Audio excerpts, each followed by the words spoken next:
Okay, we are back. This is episode 37. The Ides of March are upon us. Okay, so let me drink us something. Prime? See? Hold on. All right. So if you like what you see or like what you hear, please click the subscribe button on the bottom right-hand corner.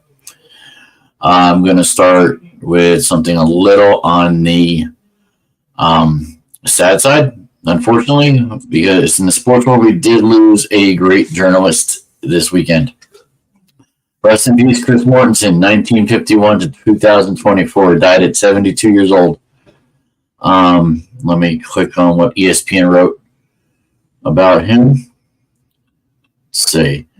Chris Mortensen, an award-winning journalist who reported on the NFL for ESPN for more than 3 decades, died Sunday morning at the age of 72, his family announced.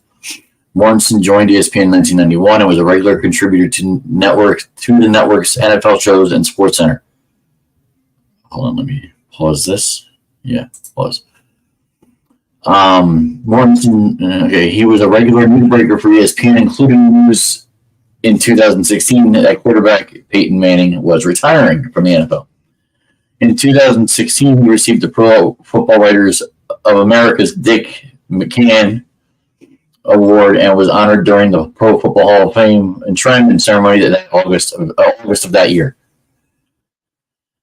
Adam Schefter, a longtime colleague, said on social media, an absolutely devastating day. Mort was one of the greatest reporters in sports history and even a better man. Sincerest condolences to his family and all who knew him and loved him. So many did. Mort was the very best. He will be forever missed and remembered. I resemble that exactly to a T what Adam Schefter said. I mean, he was one of the very best. I don't usually start with a memoriam, but he was one of the best, if not one the best. I heard even today, if not the day before, you put him on Mount Rushmore of ESPN personalities, he's up there with Boomer. I don't disagree with that. I think Mort's up there with Boomer, Chris Berman. I mean, I put Bob Lee up there too. If anybody remembers Bob Lee.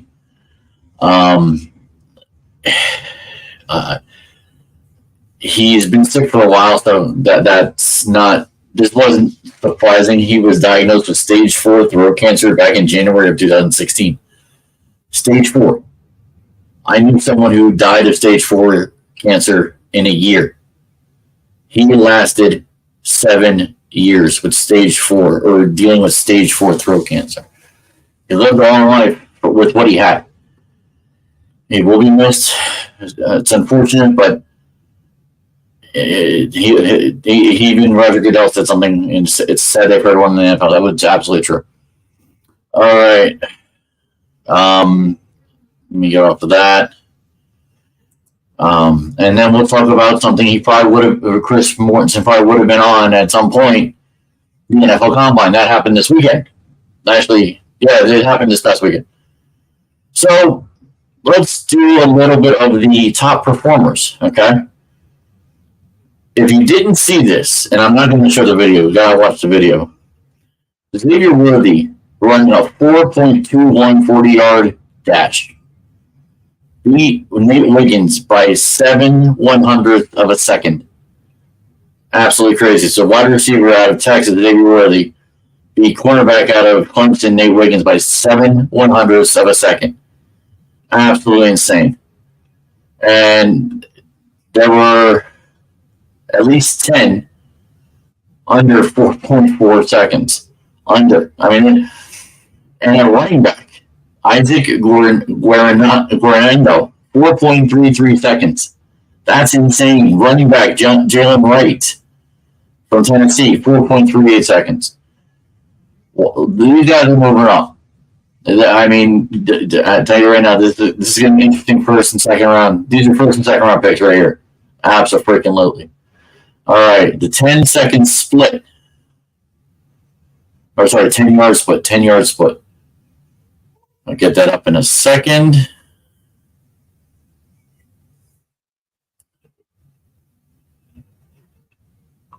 It's because I have too many things up.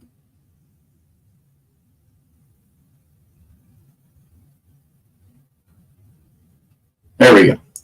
So 10-yard split. The winner in that one was DeAndre Prince, cornerback out of Mississippi, 1.47 seconds. Wow, this is a hard one. DeCameron Richardson, 1.48.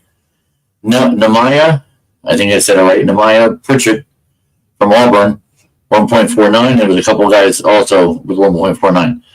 I don't know what that 10-yard split is, but obviously it was something big. The vertical jump. Now, this was interesting. Now, I could probably barely get to 8 feet. All right, let's do what's 42 inches. Hold on, I got to go to Google. Google. No, that's not Google. Google. 42.50 inches. 42.50 inches to feet. You got 3 feet, 6.5, 3 feet and 3.5 feet. That's basically it. 3.5 feet off the ground. Wow. 42.5. 3 guys did that. Elijah Jones, cornerback out of Boston College, Malik Washington, wide receiver out of Virginia, and Jalen Coker, which four people. Sorry, 4 people. Jalen Coker from Holy Cross. That's going to boost his number, where he's going to go. And cornerback out of Penn State, he's probably going to go high. Daquan Hardy. So a lot of people need cornerbacks. All right, the broad jump. Now this, I saw a couple broad jumps. They were pretty good. Like over 11 feet. A normal person probably can only do 6 or 7. Tyler Jones, safety from Texas Tech, destroyed. 12 foot 2 inches. Insanity. The next one is the one I'm looking at, and I'm hoping he goes at least second round. Cornerback out of Rutgers. Homegrown, sort of homegrown, at least college grown. Max Melton, cornerback, did 11 foot 4 inches. Same with Adonai Mitchell, wide receiver from Texas, also did 11-4. Big numbers. A lot of people over 11 feet. Like a handful. Big time. All right, the 3-cone. Not a lot of people, I don't think, cared about that.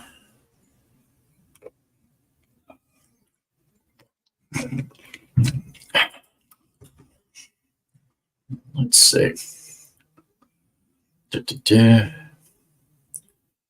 best time was Kamari Lassiter from cornerback out of Georgia, 6.62. Ricky Purcell, 6.64, wide receiver out of Florida. Now, remember this name. He's gonna be in the NFL, and he's gonna be a big name at some point. Wide receiver out of Rice. So you wouldn't think a Rice guy would be big, but his name is Luke McCaffrey, little brother of Christian McCaffrey. Can you imagine him on any team, let alone could he theoretically be on the San Francisco Giants? I mean, how weird would that be that brothers play together on the offense? Not just defense, but the offense. So that would be interesting. Keep a lookout for Max Melton and Luke McCaffrey. Those are 2 guys that I'm saying right now. I'm curious where they go. And J.J. McCarthy, the only quarterback in this, 6.82 in the 3-cone drill. Let me talk about this real quick. I'm going to keep hearing things.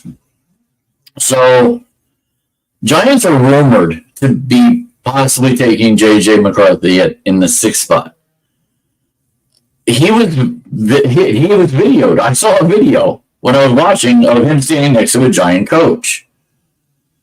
I mean, I've said this before. I want another Giant coach. I mean, Giant coach. I don't want another Giant coach yet. That might have been a Freudian slip. I want another Giant quarterback, someone to replace if need be. Yeah, I have faith in Daniel Jones. I'm maybe one of the few that do. But we need another guy. And I've said this about, Bo Nix would be a great pick. And if Bo Nix falls into the end of the first round, we could trade up possibly to get back in there and get Bo Nix. And I keep hearing that Harrison might fall to 6. So if Marvin Harrison falls to 6, he'd be hard to pass up. So if they could get Harrison and Nix in the first round, then someone's listening to me here, or someone's watching my podcast from Giant Stadium. Either way, that would be interesting if that actually happened in 2 months. 2 more. Shuttle and the bench. Now, the bench is going to be interesting. Let's do the shuttle. 20-yard shuttle. The winner is... I really need music for this. Miles Harden. Probably no relation to James Harden. Cornerback out of South Dakota. Is that even a 1A school? The only time under 4 seconds. 3.98 seconds. McCaffrey, third again, 4.02 seconds. McCaffrey, he might be first round. He just might be a first round wide receiver. We get a dude in 4.03. He is a first round. I'm here in the top 10 with him. So Purcell might be middle round of first round. Bench. Now, I'm curious. I didn't see the bench, so I want to know who the top bench guys were, who's lifting. Hopefully it's an old lineman that the Giants pick up. That would be nice. Let's see. The winner is... we're not picking him up. We have a center. He's a youngin', but he's a center. Center from Arkansas. Bo? I think it's Bo. Bo Limmer. 39 reps. Doesn't say what, but 39 reps. I'm assuming it's at a certain bench weight, and it's not saying. And there's blue check marks to some of these guys, and I don't know why. Unless because they won their division or something. Jordan Jefferson, defensive tackle, LSU, 34 reps. Jared Kingston, guard, USC, 32 reps. Oh, Jared Kingston, we need a guard. Absolutely need a guard. Yeah, I don't see any other. Everybody else is 30, 29. So those were the big ones that everybody did. A lot of different participants. Now, let me see if I can go through the participants. So there's a couple I saw that I'm actually interested in. Let's select a college. The first one is a very local college. If it pops up, it may not. It's a little slow, again. There's a lot of colleges.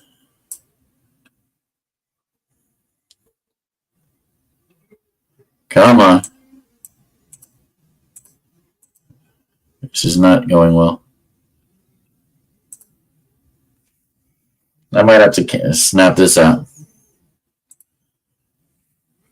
It's not letting me select a college.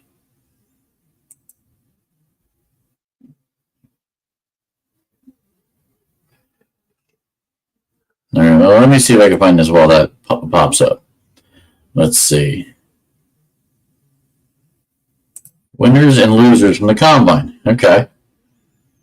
Here we go. Mock draft Monday. Top 4 picks are quarterbacks.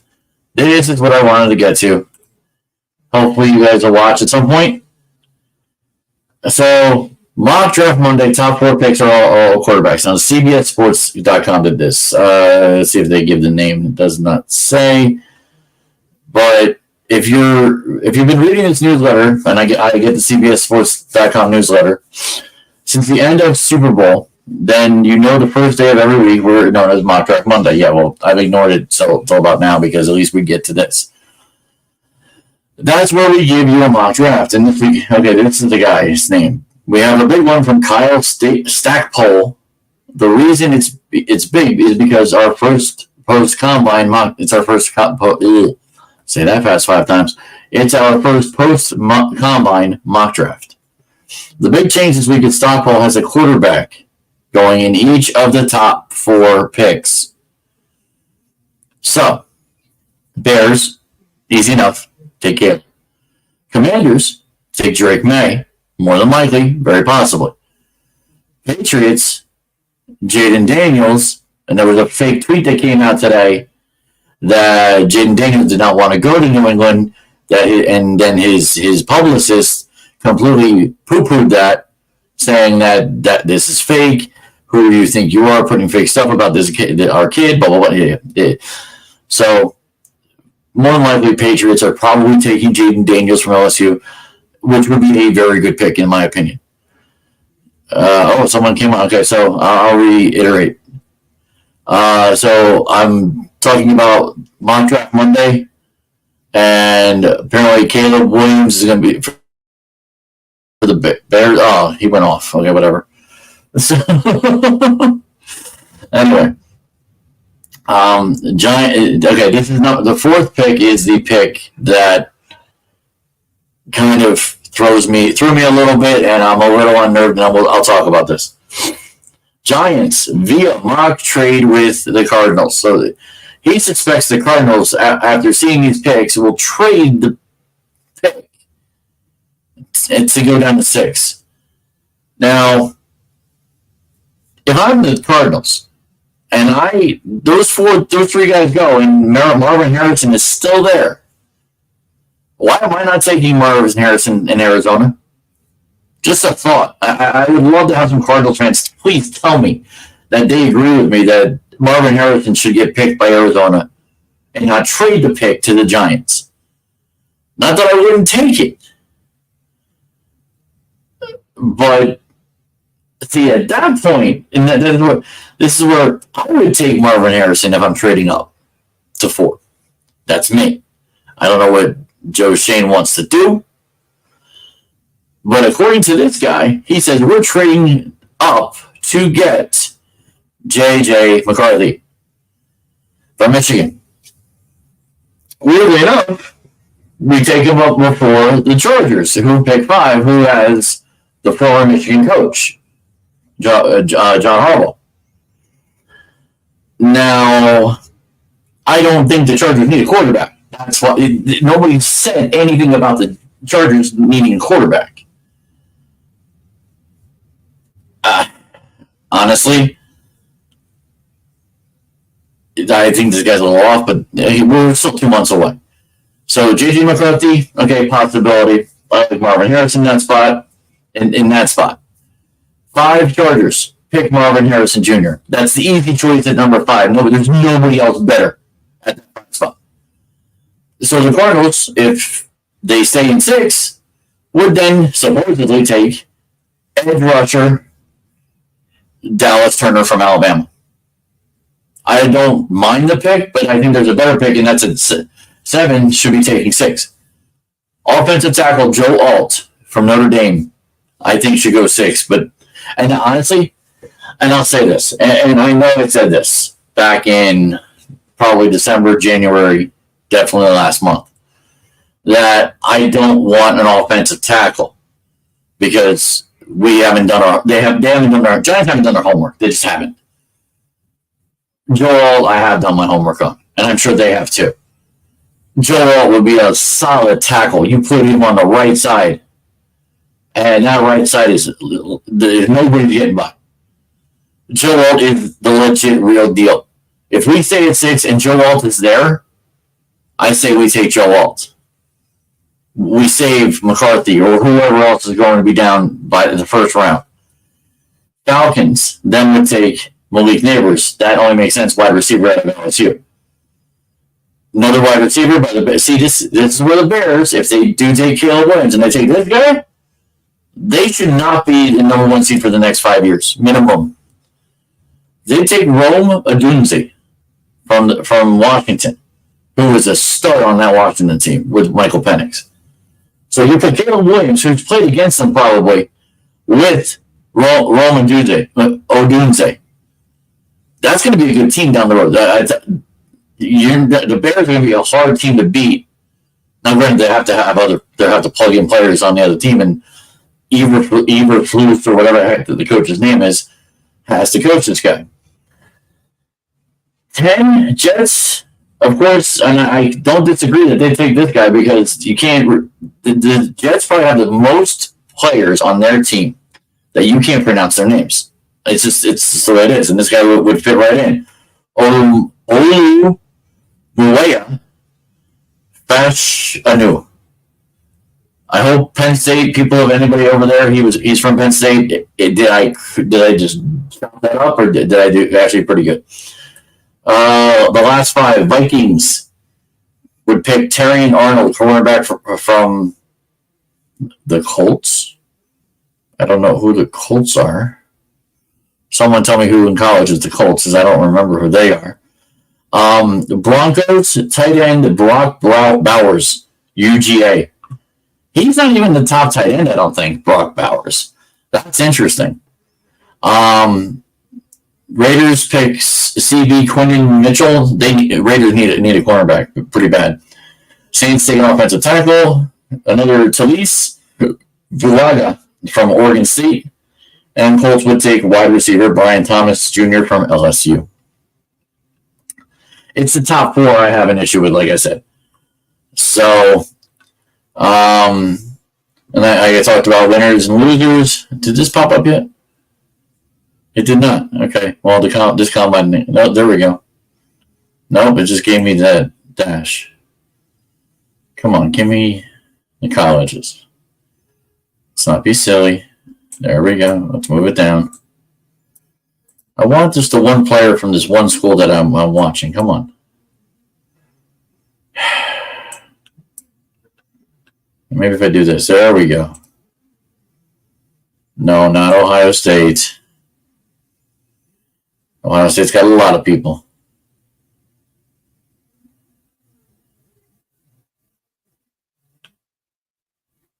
Come on.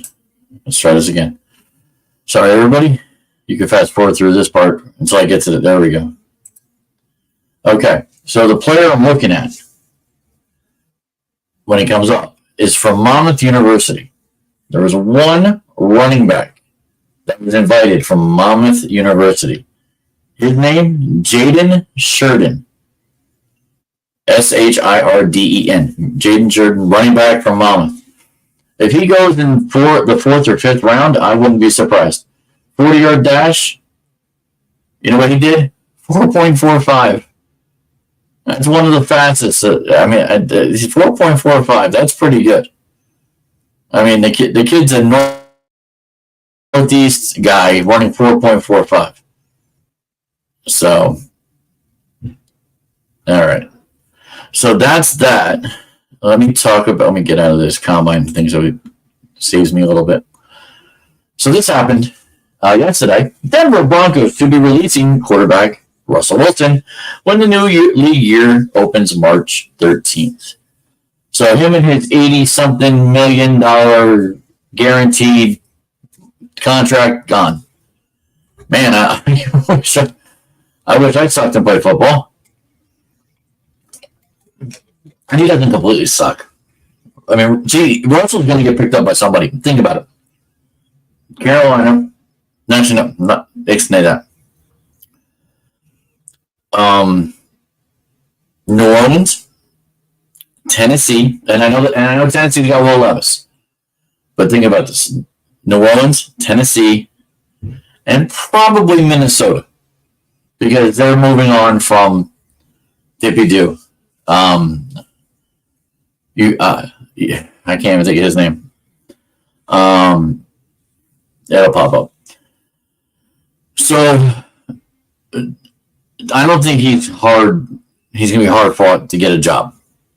Will he stay in the 26 or lower of quarterbacks? He might. I mean, unless Daniel Jones sucks again, unless Aaron Rodgers gets hurt again, he's not going to be up high. He's just not. And it's sad for a career that he had at one point, but he just doesn't have it now. Okay. What is this? Cancel. All right. Now, more big news. Okay. And I should probably have this first. we got a couple retirements that happened yesterday. One you definitely know. The other you may not know. Jason Kelce, center from the Philadelphia Eagles, in this big speech. Let's put it this way. I found out about Kelce as I'm getting out of work. 3 o'clock. I hit the video, put it on my car as I'm going to pick up my stepson from work. Well, I'm listening to this as he's going on, and he's breaking up. Well, at some point, he started talking about his coaches, his family, this and that, the players. And I just started, now, maybe I haven't talked about this before. I am a bit of a sensitive man when it comes to certain things like that. Well, I start tearing up. I'm like, I'm not even a fan of the, let me rephrase. I'm not a fan of the team this man played for. I almost somewhat despise it from time to time. But he's such a good guy. I mean, if you watch his podcast, you watch his show, not his show, but his documentary series that he had, that Amazon had. If you listen here and there to his podcast with his brother, if you just hear things he's stated over the last few years, from the time that they won the Super Bowl in 2016 to now, he's just become an icon of that town and almost a face of the NFL that he didn't expect to be.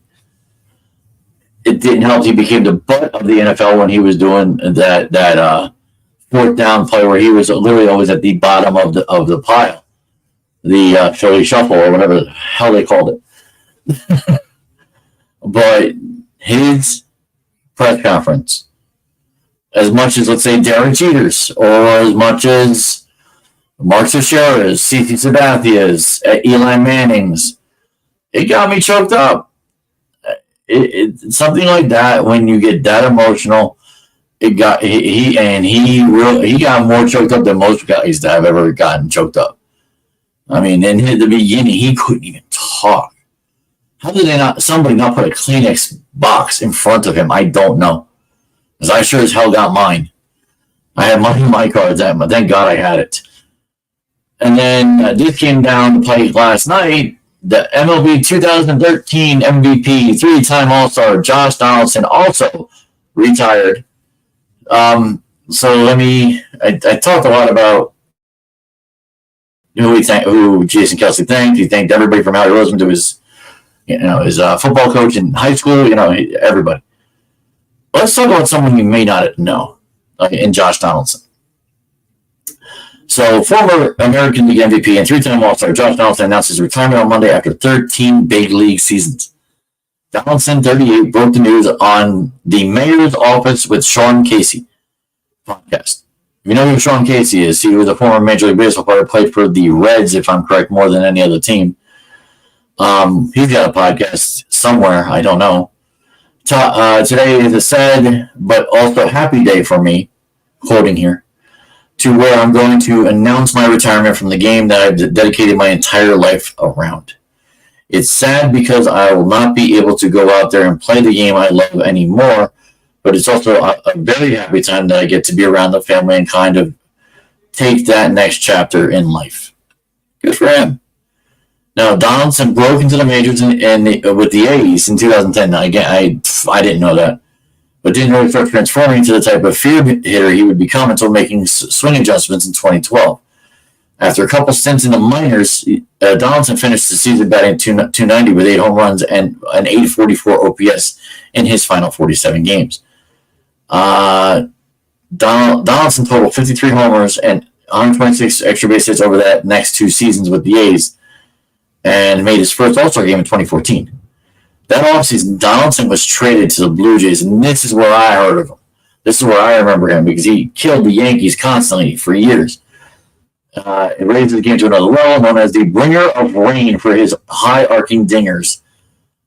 I kind of knew that. That was his nickname, the bringer of rain. Donaldson smashed a career-best 41 home runs and led the American League with 122 runs, 123 RBIs, and total bases 352 in 2015. The numbers helped Donaldson earn his MVP honor, joining George Bell in 1987 to be the only Blue Jays to ever win that award. So Toronto's starting lineup ultimately led to the majors. Led the majors with 891 runs. That's all. That was a lot back then. It's not a lot now. The team made back-to-back ALCS appearances in 15 and 16 with Donaldson in the heart of the order.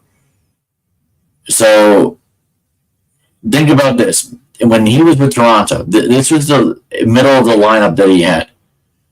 Jose Batista, Edwin Encarnacion, Jose Reyes, who had left the Mets for the Blue Jays, and Russell Martin, with Troy Tulowitzki.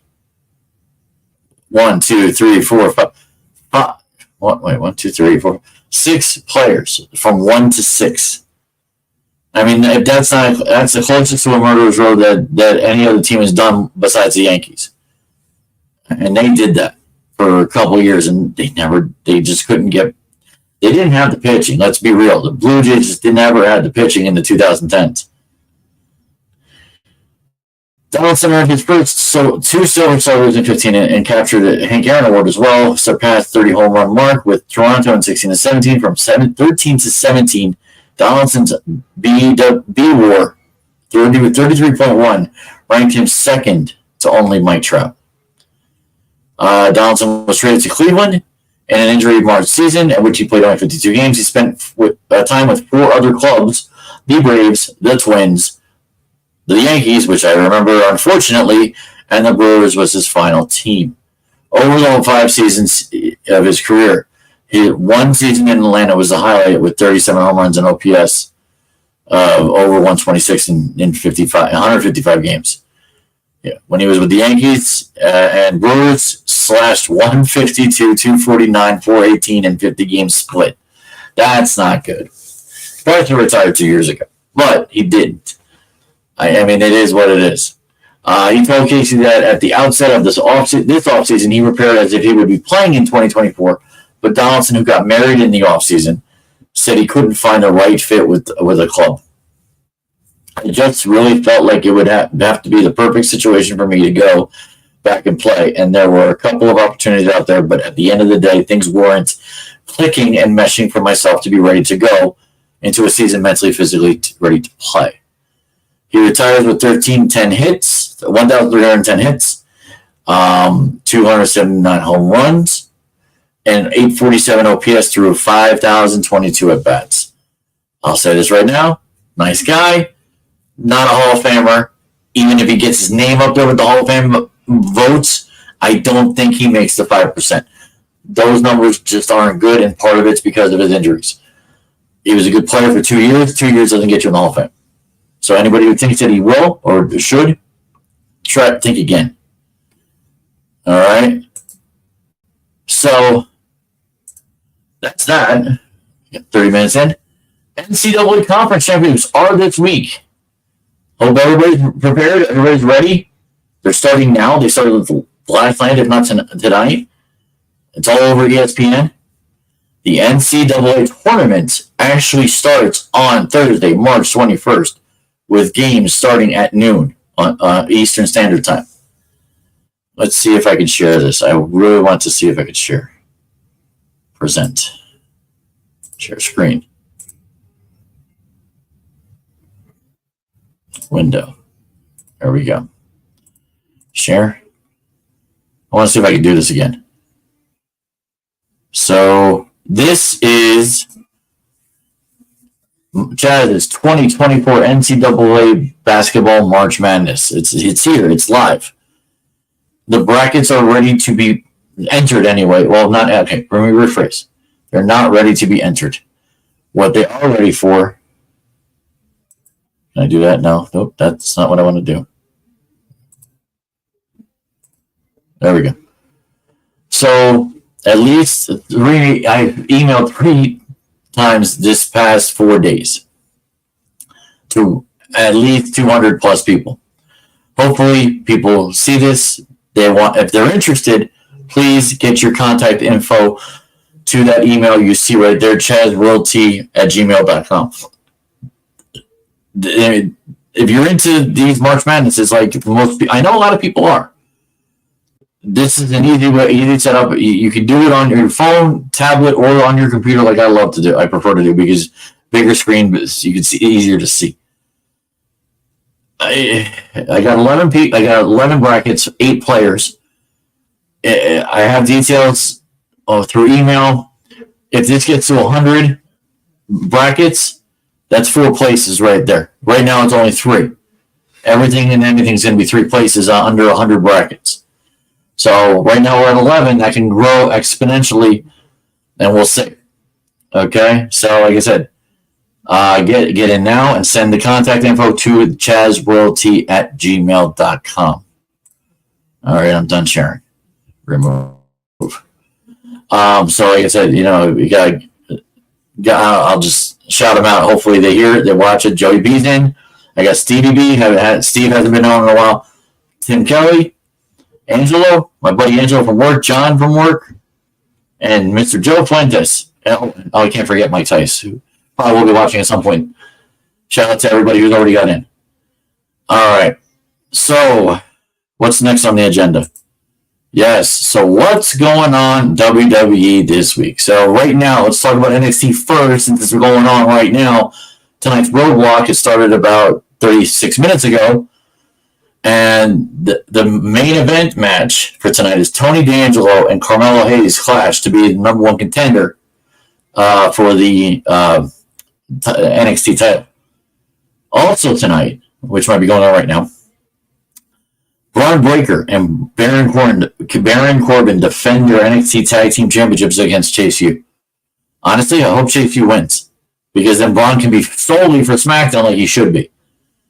Baron can suck it up and deal with it, because he's in my opinion one of the more hated WWE guys. He's just smug. I don't like him. That's his character, though. Him and Roman, they're both down there. Lyra Valkyria, who is the NXT champion, who beat not Charlotte, Becky Lynch for that title. So her and Tatum Paxley, she looks a little freaky, challenge the Kabuki Warriors for the WWE Women's Tag Titles. I don't see the Kabuki Warriors losing, because they also have another match on Monday. So that would be interesting if they were to lose, and then Lyra and Tatum go to Raw to fight on Raw. That would be interesting. I just don't see that happening. And then Joe Gacy battles Dijak in the Asylum match. If Dijak is the one on the right and Joe Gacy's the crazy one looking one on the left, then I gotta say I don't see. I think there's more Dijak. Dijak's just a better wrestler, all in all. Let me take this out.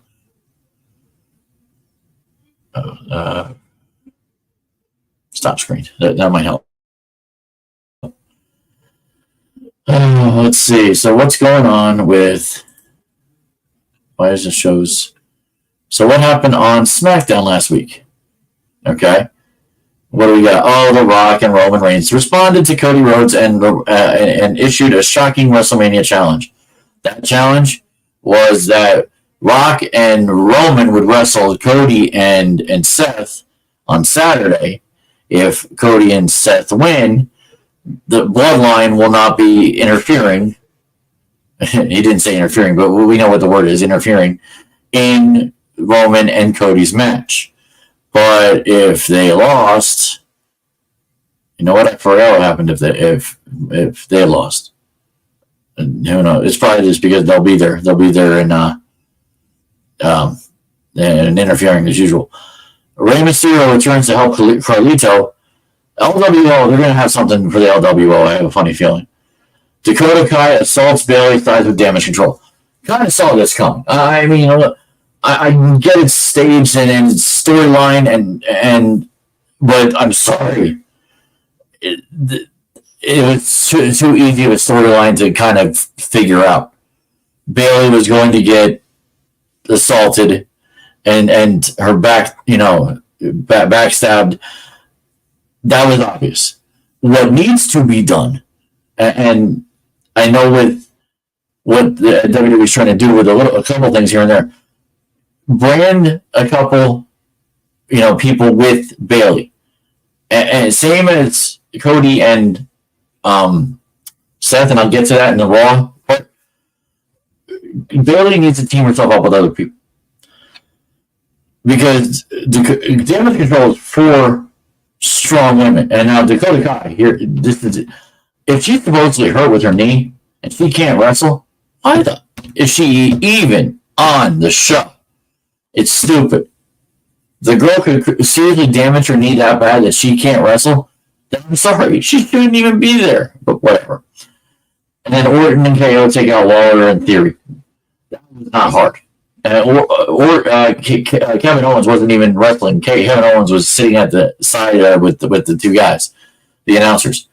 But Orton had a match with Lawler that was the main event, and which should have been an easy breezy, a kick is to the curb, but because Theory was there, Theory made it a little whatever. Oh, and by the way, Rock and Roman, if you didn't see it, if you don't, maybe you care, maybe you don't. When Rock goes to say, his shtick with the microphone, Roman stops him and says, "I need you to do a favor for me, Rock. I need you to acknowledge me." And this acknowledge me crap has got to stop. I really hope Cody wins. I am so done with the bloodline. I need the bloodline, not necessarily broken up, but know what it's like to lose. They haven't lost it. Well, Roman hasn't lost in 3 years in an individual match. They've lost as a group here and there, but they haven't lost and Roman has not lost as an individual in a long time. So that was SmackDown. Let's go to Raw, which is a very good Raw last night, I have to say. Raw is probably, and maybe it's 3 hours. That's why there's just more to do with more time. They're just better. Raw's just better. People can tell me different. I love the banter to find out if they think Raw's better or not. I think Raw's better. Flat out, it's better than NXT. It's better than SmackDown. If SmackDown were to be better, I say one thing and one thing only: make it 3 hours. Have more of your people do more content. Make it more like that. They're stuck because they're on Fox, because Fox is 10 o'clock news. They could, I don't know how they could do it, make that last hour go somewhere else. Put it on USA. I don't know. Because I know Raw's going to Netflix, with January, whatever, next year. And I think SmackDown is going to USA. If that's the case, make it 3 hours. It just makes more sense. Raw. Drew McIntyre laid out Seth Rollins in a WrestleMania cautionary tale. It's I want to say it's pathetic. It's not pathetic. It's kind of ridiculous, honestly. I'm not a fan of how Drew McIntyre is going about attempting to win this, thing. Now, Rhodes and Rollins come out in the beginning and talk, and they basically said, we're going to go to SmackDown and we're going to answer Rock. So they did a whole 20-minute shtick and really didn't say much and didn't do much and there was no result, but that's what they did. Because, again, 3 hours they can do that. Then Nia Jax lays waste to Liv Morgan and Becky Lynch. Now, let's backtrack. It was Nia Jax versus Becky Lynch. Why? Because Becky Lynch interrupted the Liv Morgan Nia Jax match the week before. So, I wonder what's going to happen. Oh, wait, Liv Morgan now interrupts the match. Now, Liv Morgan is, Nia wins 2 weeks in a row because of 2 interruptions. Nia can't win without interruptions. So, now instead of Nia Jax being in a match at all next week, she might be still, who knows. Liv Morgan and Becky Lynch are going at each other now. So 2 of my favorites are going at it, so it's hard to pick who am I going to want to win this match. So I love Liv Morgan. She's a Jersey girl. If you don't know who Liv Morgan is, L-I-V Morgan, look her up. If you live in New Jersey and you're about New Jersey, look her up. This girl, she's beautiful. She's talented. She knows how to. Her wrestling talent is top of the line. So, and Becky Lynch, I mean, she's wriggled. She's a veteran. I mean, she just knows how to get it done. Last match was Judgment Day versus Imperium. I kind of wanted Imperium to win. I mean, this is bad. This is heel versus heel. Don't have too many of those. And Judgment Day pretty much prevailed because of one reason only. Priest, Damian Priest, is the denominator that trumps anybody when they're in a tag team match against these guys, or against anybody in the tag team division. Damian Priest is just that much bigger. He's that much stronger. Damian Priest, and I hate to say this, especially with the tag team champs, he's a better singles competitor. You got to put him with the likes of Randy Orton, with the likes of Gunther, with the likes of Drew McIntyre. Having him with Finn Balor, and Finn Balor in his own way was a singles champion at one point. He won a world heavyweight title. Damian Priest is just that much better. He's being wasted, and it's frustrating. And it's Money in the Bank. Beth even said this last night.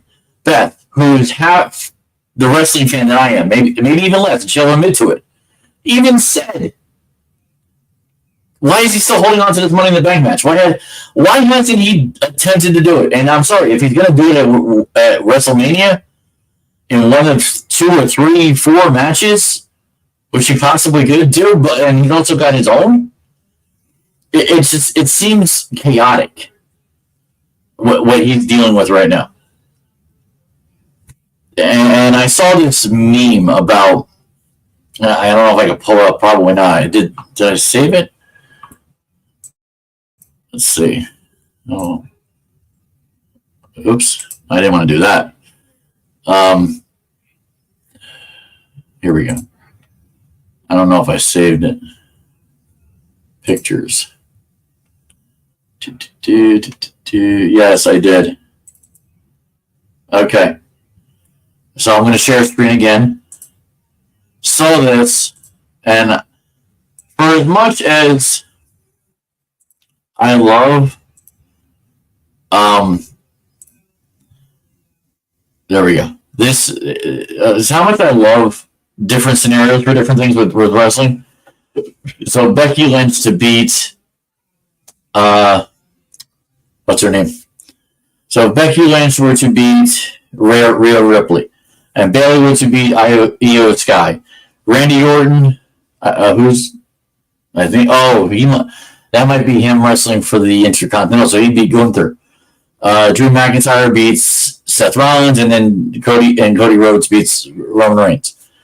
5 different champions at WrestleMania. Is this theoretically possible? It is. Could it happen? Probably not. It's probably more likely that everybody retains than more likely than everybody loses. Don't like that. But this what if is a very interesting what if. I mean, I'd be interested if that actually happens. But so I'll leave it at that. Okay, real quick snippets. That was the last of wrestling. Congratulations to Caitlyn Clark. She passed Pete Maravich as the all-time scoring leader in college basketball. I think she needed 18 points, and she got it on a free throw. Go figure. And she ended up getting more than the points that she had. And she's only in her 3rd year. She's going to the draft next year, and probably will be the number 1 pick in the WNBA draft next year. I mean, there's no question about that. But she's now the all-time scoring leader. Good for her. She'll have that probably for at least a decade. I'm thinking nobody's passing her for at least a decade. Then LeBron James breaks the 40,000 point mark in the NBA this past week. That was inevitable for multiple reasons. He's in his 21st, 22nd year. He's probably in his 22nd year. He came in at 18. He's now 40. he did it. He's done it for a long time, So no surprise, honestly, that he's done it and done it for as long as he did.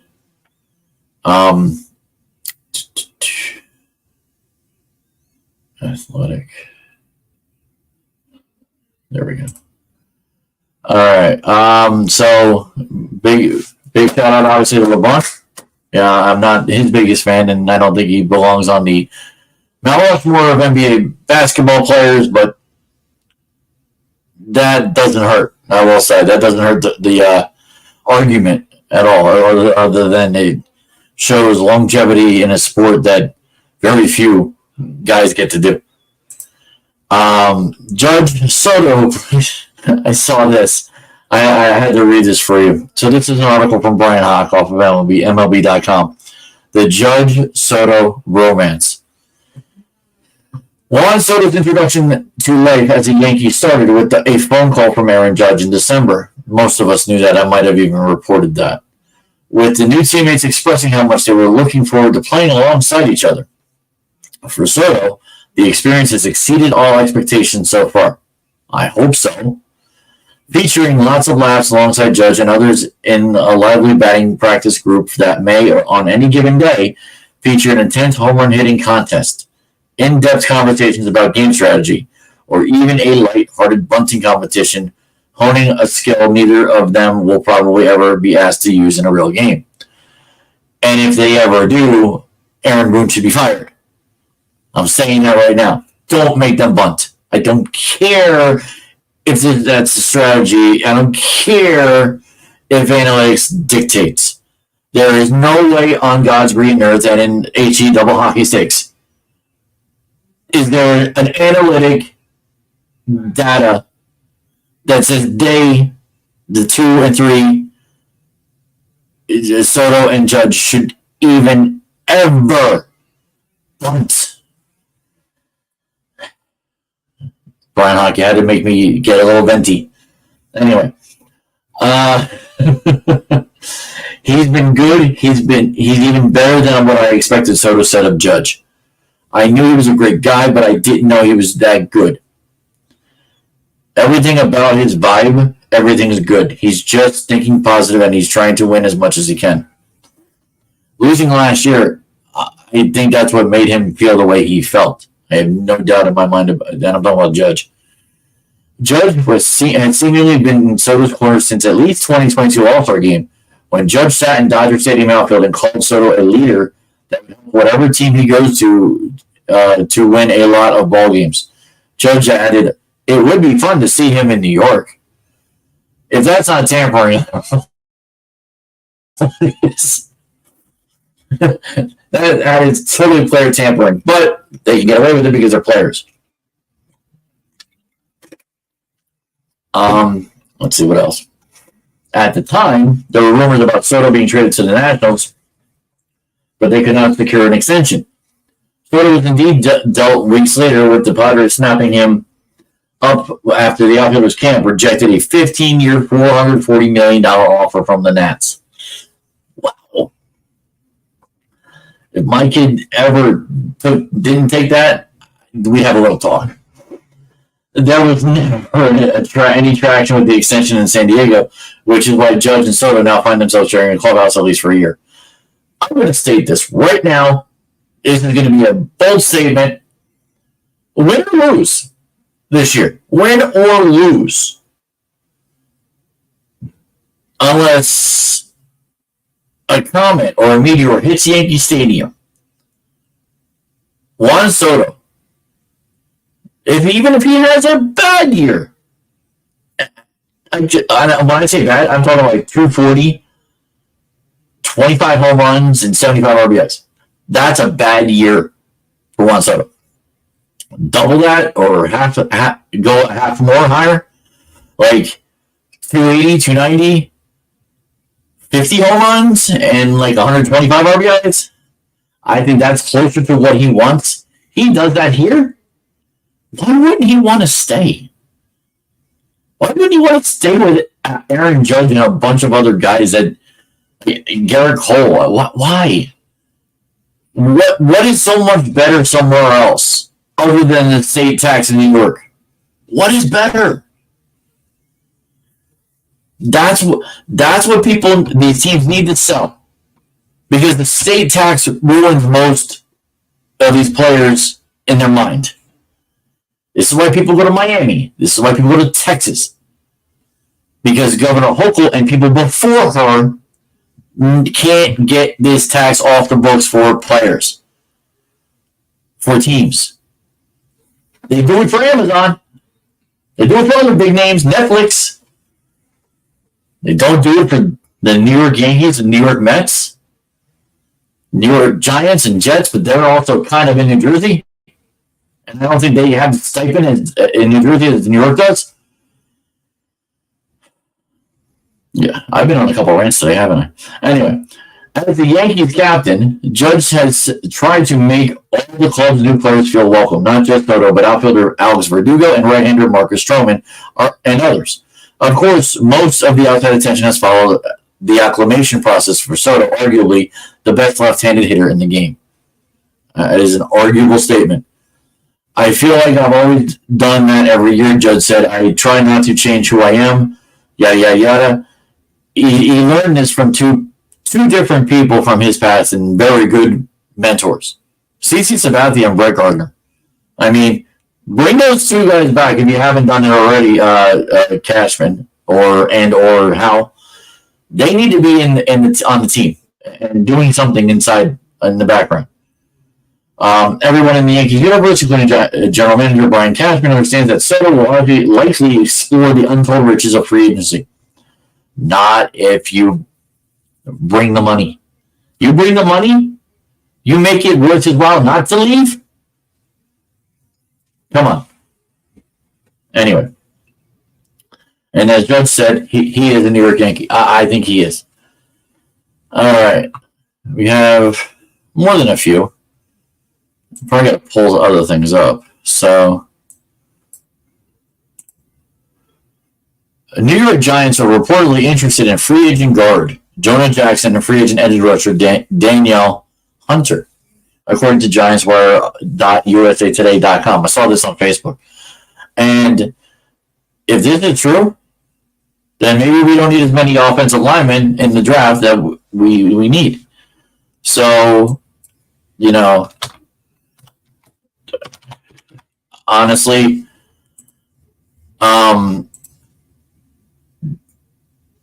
and I don't know who Danielle Hunter is. I'm sure he's a decent guy, but the Giants need to focus on free agency, and these two free agents, if we can get them, will solidify something.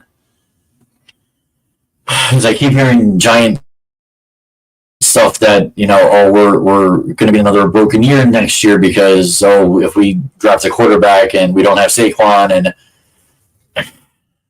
can we get through until we figure out that we're going to have a bad year? Let's do it in August, not now. All right, so the USBC Delaware Open happened this weekend. Let's see if I can pull that up and talk about it, or unless PBA.com is not going to let me.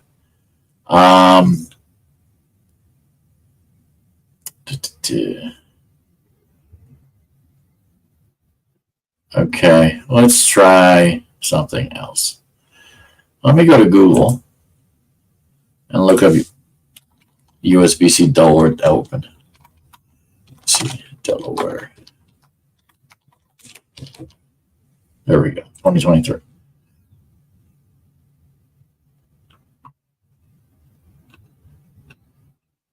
Really? News.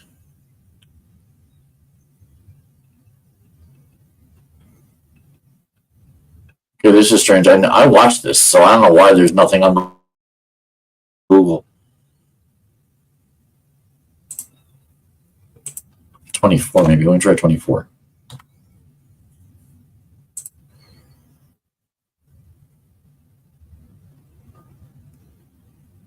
Wow. This is very strange. Let's see the 24 player stats. Let me see.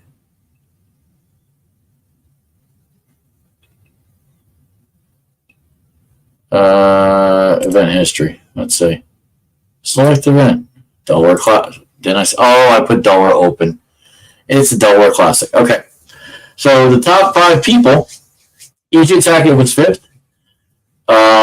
They had a really good match against Tim Foy. And then Tim Foy lost to Bill O'Neill. And then everybody went in order, which was very interesting. Bill O'Neill lost to David Kroll. Nixa, Missouri is his hometown, Dave Kroll, who then in turn beat the Finnish guy who was the number 1 seed, Tomas Kayako. I believe I said his name right, Kayako. Not a big event. I mean, the winner only received $25,000, which in one event is a lot. But, you know, this is why bowling really isn't a big money sport. You got to get sponsorships. Simple as that. But, you know, Bill O'Neill only won $12,500, and he bowled his butt off. But unfortunately, he didn't. He just that left lane. If you watch Delaware Open, Delaware Classic, as I should have wrote it, that was tough.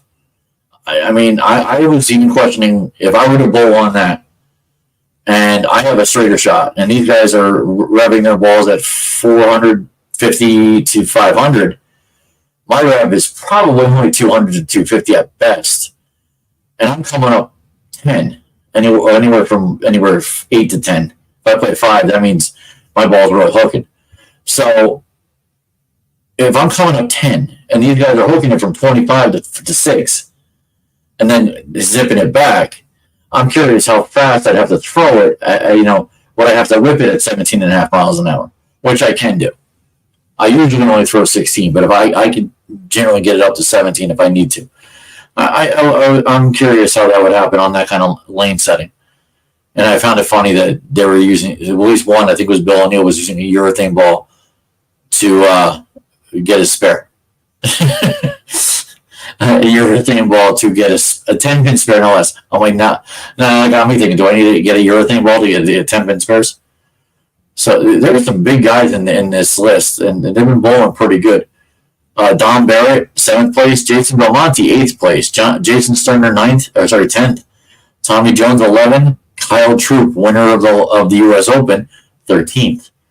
Sean Rash, 19th. And Jesper Svensson from Sweden, 22nd. Top 32 cashed. Okay. So Dick Allen from South Carolina was 32nd. He cashed. After that, let's see, any big names that did not cash. John Fury from Howell, New Jersey. John Fury was in it. I did not know that. Wow. John Fury is Howell, New Jersey native. He's a Monmouth County bowler, and he was in this tournament in Delaware. Anybody else from New Jersey? No, that was it. Wow, I did not know John Fury was in that. Okay, so shout out to John Fury for doing his best. He had a 209.56 average. Just didn't place. Okay, that's the Delaware Open. Okay, let me go to this. So,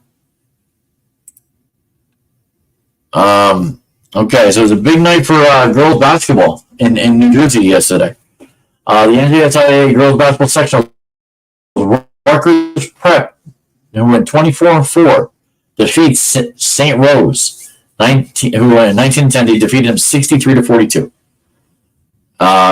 There's not much in the way of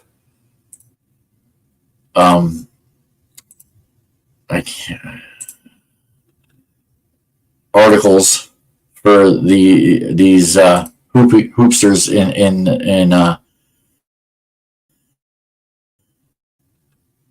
let's see, this might be it. Nope. Oh wait, there we go. That's the article. Okay, so Red Wing Catholic girls. We'll talk about that. St. Rose falls to Rutgers Prep. Let's go to the Rutgers Prep if I can find it. So in the opening game of the doubleheader at Jackson Liberty High School, Rutgers Prep defeated St. Rose 63-42 in the South non-public B final. Despite the game being close and competitive in the first half, the Argonauts began to go on runs in the top of the third and fourth quarters. Rutgers Prep, which won its 10th straight game, will play for the state non-public be on Friday in a rematch with defending champion Morris Catholic. Thrilled for the coach said I'm thrilled for them, and we're one more step away from what we want to do this year. And the coach's name of Rutgers Prep is Mary Cole Klinger. That's pretty much it for that. I mean, I don't know if the girls of St. Rose got tired, but to be close in the first half and not in the second, it kind of sucks. Now, getting to the other match that happened, the one closer to, I don't want to say my heart, because I almost went to this school. I almost went to CBA, but I almost went to this school. But there we go.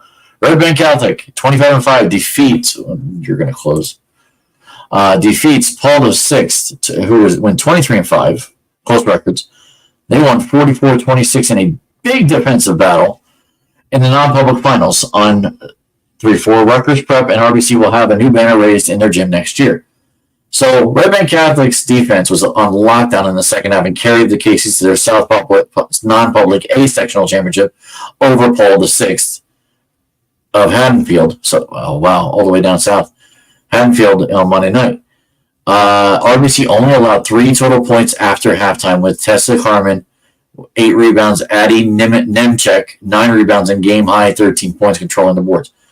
That's a lot of boards for these ladies. Wow. Now it's off to Rutgers for the state non-public A championship game Friday, tentatively at 1 p.m. against another Pope team. Pope John V. RBC hasn't played in the state championship game since they won their only crown in 2017. Danielle Malakette, I don't know, Malitsky, came off the bench and scored 9 points. Okay, good for her. Is this her yet? Number 23. That's a tall drink of water for a 17-year-old, I got to say. She's tall. These girls, they're tough girls. They're no doubt tough girls. And good for them. Congratulations, RBC. And they ended St. John Vianney's 7-game winning streak, too. That's pretty huge. St. John Vianney is no joke either. Their female sports, their girls sports are legit in St. John Vianney. All right, what else we got left? So, reminder for in a couple weeks, UFL, the United Football League, starts on March 30th on Fox and ABC. So, let me get to this article. I saw this, and here we go. So, I'm going to read you this real quick. What do you get when you combine Applebee's and IHOP? So, the article by Joe Mason on it from the Asbury Press. Are you a person who loves grabbing a beer and some wings? Is your significant other in the mood for some Rudy Tooty fresh and fruity pancakes? Well, fight no longer, because Dine Brands Global wants to open launching dual-branded Applebee's hyphenated IHOP restaurants in the U.S. During an earnings call last week, the CEO of Dine Brands Global, John Payton, is looking to launch joint restaurants after finding success internationally. The company has already opened 8 dual-branded establishments. Its latest one opened in Leon, Mexico, in the beginning of the year. So, what are we going to? I'm curious where the first one lands in the United States, let alone, I think, New Jersey. I think that might be the first one you see is going to be in New Jersey. I'd be really curious what an Applebee's IHOP looks like. I don't know about you, but, could be interesting. Let's see. There's another one I saw. Here we go. This is the next article I saw. Very interesting. New Jersey's, Jake Bongiovi proposed to Millie Bobby Brown underwater. Wait till you see the catch. So this was talked about apparently on the Jimmy Fallon show. Jake Bongiovi, son of rocker John Bongiovi, proposed to Millie Bobby Brown. If you know her, great. If not, look her up. She's not Bobby Brown's kid. She's not anything related to an American actress. She's a British actress. Anyway, many feet underwater. Brown revealed this. Millie Bobby Brown revealed this to Jimmy Fallon on the Tonight Show. There's a picture on Millie Bobby Brown's Instagram account. If you want to look it up, you can look it up there. Brown, 20 years old, told Fallon that she and Bongiovi were on a diving trip when the proposal happened. Many meters underwater without words to be uttered, Bongiovi gave Brown her engagement ring, but she dropped it. As the ring plummeted, Bongiovi, 21, took the risk of going after it. Fortunately, he managed to catch it. When the couple resurfaced, Brown learned Bongiovi had originally asked her for her mother's ring to propose, but she said, absolutely not, you're going to drop it, Brown said on the show. Eventually, Brown swapped rings to rock her mother's engagement ring. Now, Millie Bobby Brown and Jake Bongiovi, no wonder he went to Bon Jovi, began dating in 2021 after the couple met via Instagram. Is that how we're meeting people now, Instagram? Oh my God. At least maybe public people are. Soon after, the couple has been spotted multiple times in public, so now they're engaged. That's wonderful. Okay. I don't have an article for this, but I wanted to shout this out because I think it's a good public service thing to do. Spring Lake, New Jersey is having a tasting event to raise funds for families fighting pediatric cancer. I would look it up. I'm sure monmouthcounty.com or asburyparkpress.com. They might have these listings for when and where it's going to be. I don't know if I could find it. I do apologize. I did save some things. Oh, here we go. I did save it. Spring Lake tasting event to raise funds for pediatric cancer. So let's see if we can find a date. Mark your calendars for Monday, May 20th, when more than a dozen chefs from New York and New Jersey will gather in Spring Lake, New Jersey, for an event to benefit children battling cancer. So if you don't know where Spring Lake is, it's in Monmouth County. You take 35 almost all the way down through Monmouth County towards the end. You get to Manasquan, you've gone too far. It's between Belmar and Manasquan. It's a nice little quaint town. They got their own private beach, from what I remember.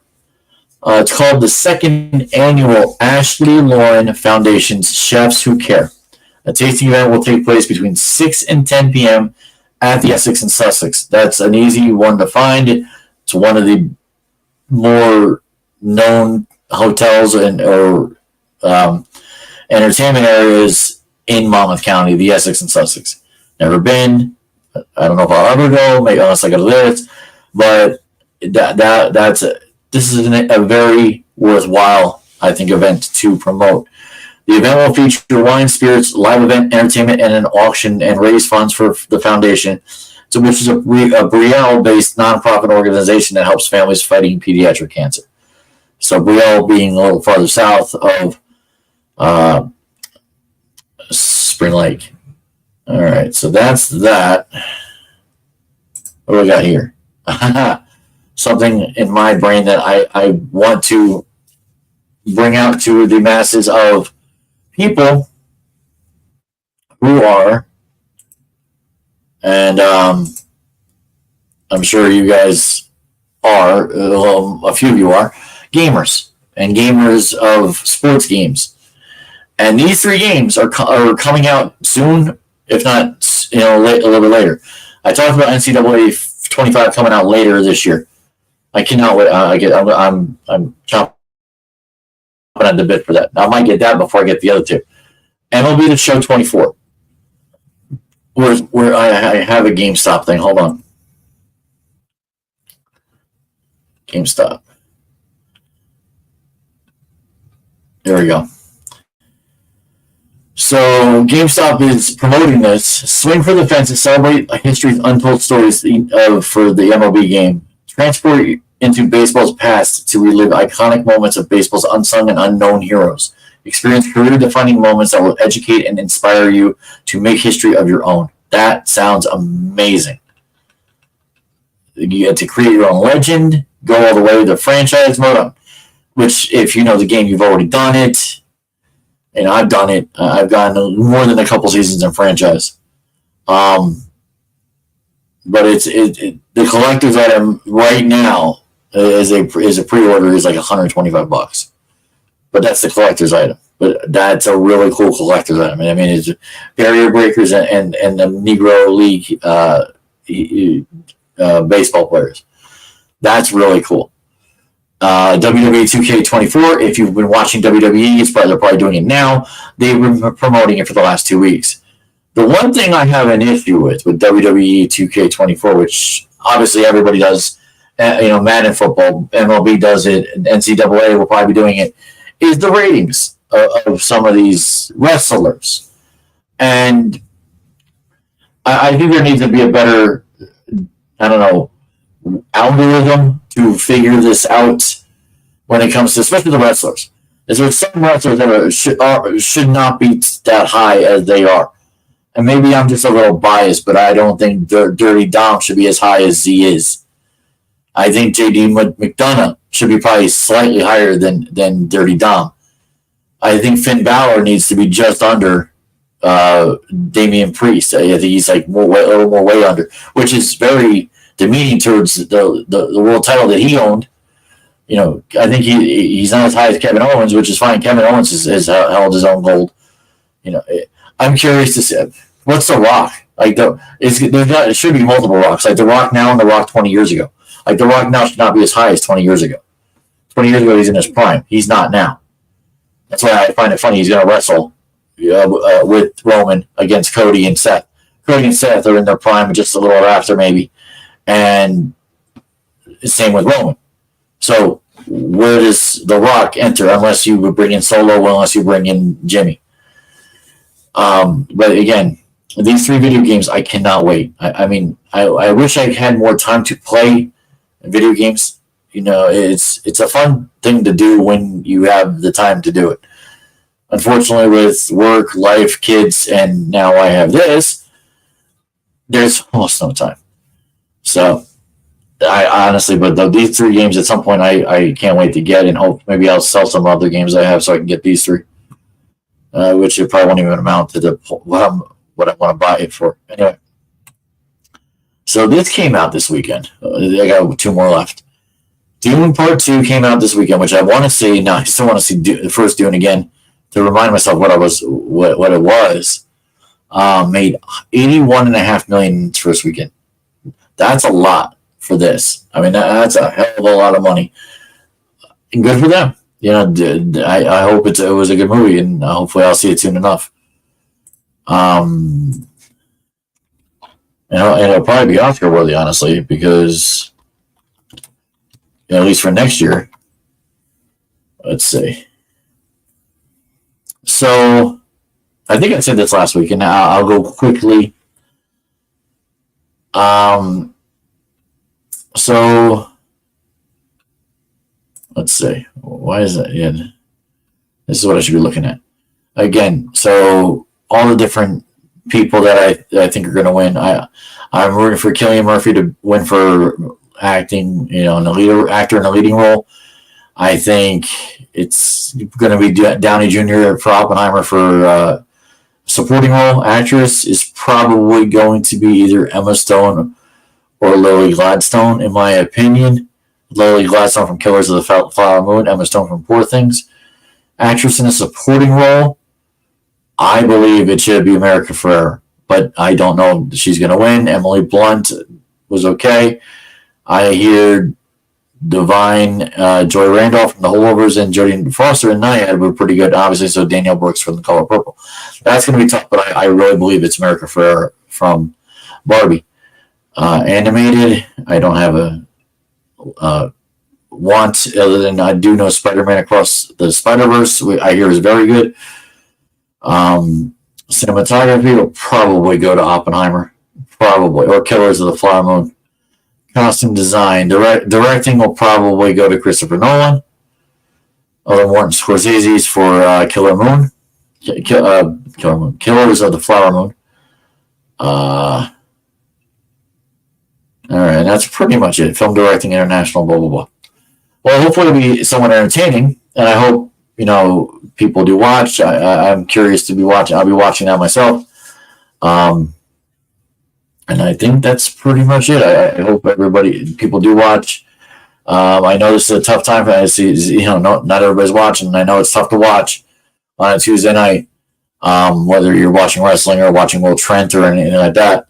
But this is what the time I got. So I'll come back next week. We'll have Oscar winners. Maybe I'll talk about some of the movies. And there's going to be a lot more football, baseball.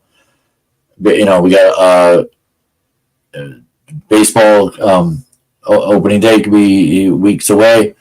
And like I said, Ides of March, that's actually next week. Today's only the 5th, so the 15th is in 10 days. So that's the Ides of March. If you don't know what Ides of March is, look it up. It's something that's a very interesting historical thing. So, like I said, if you like what you see, like what you hear, there will be, obviously, the March Madness. Please, one more time, if you're watching right now, chazworldc@gmail.com. If you're interested, send me your contact info. We got 11 brackets. We get up to 100. That's 4 places. Everything else right now under 100 is 3. So, let's see what we can do. I think that in the next week we can have a lot of fun. I will be on next Tuesday the 12th. And then we're heading into St. Patrick's Day, which I know it's a big holiday for a lot of Irish people, and that's a weekend I won't be home. So with these pools, with this March Madness pool, I got to get it done this week, or up through the next week, because as of next Friday, I won't be here.